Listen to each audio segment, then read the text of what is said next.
ముఖ్యమంత్రి సీఎం కేసీఆర్ ఇచ్చిన పిలుపు మేరకు స్వచ్ఛ తెలంగాణపై ప్రజలు అవగాహన కల్పించేందుకు తాను ఈ సైకిల్ యాత్ర కొనసాగిస్తున్నానని ఔత్సాహికుడు కొత్తపల్లి నాగరాజు స్పష్టం చేశారు.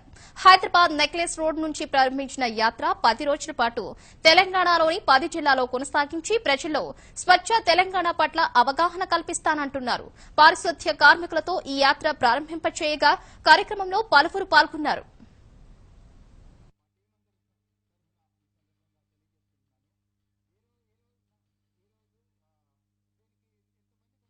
కేసీఆర్ గారి పిలుపు మీదుగా స్వచ్ఛ తెలంగాణ స్వచ్ఛ హైదరాబాద్ అని ప్రచారం వస్తుంది కాబట్టి దాని మీద ఒక కాన్సెప్ట్ చేసి బాగుంటుందని 10 జిల్లాలని తీసుకొని మన తెలంగాణలో ఒక్కొక్క రోజున ఒక్కొక్క జిల్లాలో క్రాస్ చేసుకుంటూ 1500 కిలోమీటర్లు ఈ నా సైకిల్ ప్రచారాన్ని మొదలు పెడుతున్నాను సార్. ఈరోజు నా మొదటి రోజు.